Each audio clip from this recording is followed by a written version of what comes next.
You are alone beside a prehistoric fire, and the voice inside your head tells you to leave your injured companion behind. That thought does not automatically make you cruel. It may be your brain calculating hunger, cold, danger, and the terrifying cost of keeping someone alive.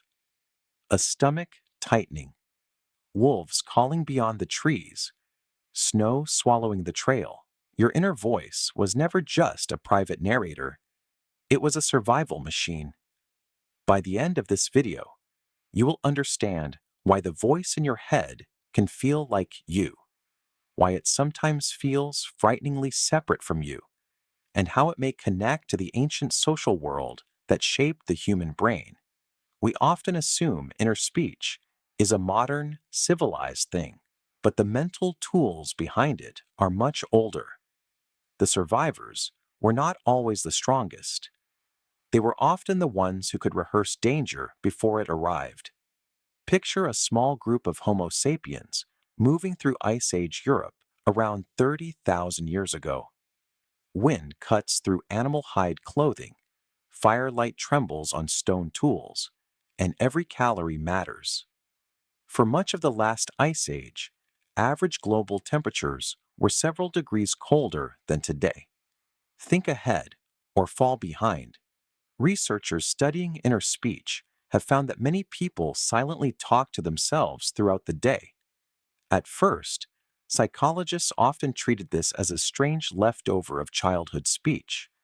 Then they realized silent self-talk can help people plan actions, control attention, remember instructions, and regulate emotion.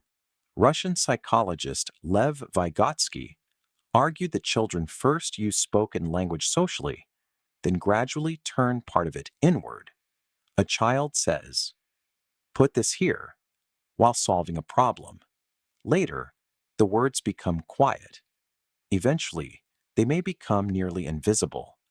That does not prove prehistoric people heard a running narration exactly like yours, but it suggests something important. The voice in your head may be built from a tool humans first used with each other, and that tool became more valuable when survival demanded planning. Archaeologists found evidence that early humans did not simply react to the moment.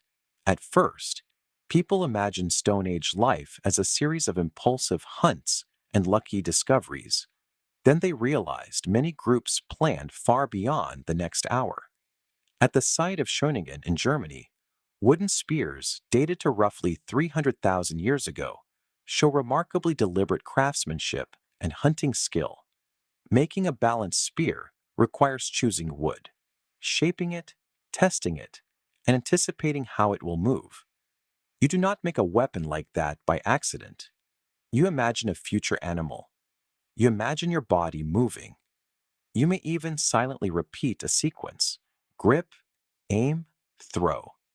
The fossil record cannot preserve ancient thoughts, but planned tools reveal minds able to hold steps in order.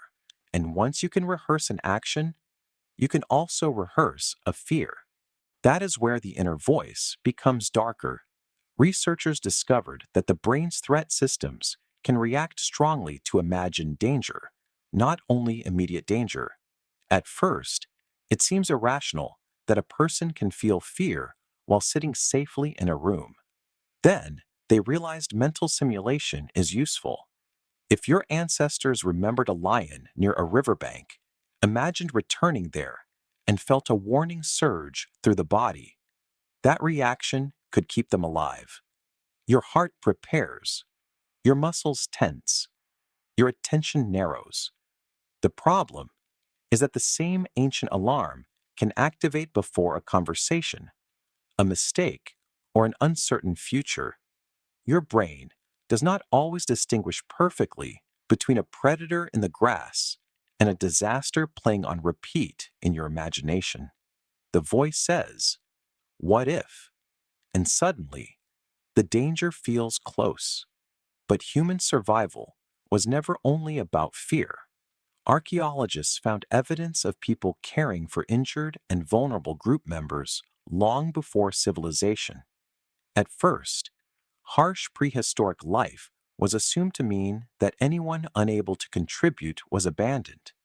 Then they realized some individuals survived serious injuries that likely required long-term help. A Neanderthal skeleton from Shanidar Cave in present-day Iraqi Kurdistan, known as Shanidar I, had severe injuries and lived into adulthood. Researchers still debate exactly how that care happened and what the individual could do within the group. But survival with major impairments strongly suggests social support mattered. Imagine waking up unable to walk. Imagine hearing the hunt leave without you. Imagine realizing someone still chose to bring food back. What kind of mind does that require? Not only a mind that predicts danger, a mind that can imagine another person's pain. That may be the deepest purpose of the voice inside you. It lets you replay social life. It lets you practice an apology before saying it. It lets you remember a warning from someone you love. It lets you ask, silently, what will happen if I do this? Cooperation became humanity's greatest weapon. Fire, tools, language, and shared memory turned fragile individuals into groups that could survive environments no person could face alone. Your brain still runs old simulations. Your body still remembers the pressure of belonging. That uncomfortable inner criticism may partly reflect a social brain built to notice risk, rejection, and mistakes before they become costly. But it is not always correct. A thought is an event in the mind, not automatically an instruction. We cannot know every detail of what happened inside prehistoric minds, but the science underneath is solid. Honestly, I think this is what makes the story so human. Your inner voice may feel like one person speaking in the dark, but it was shaped by countless voices before us.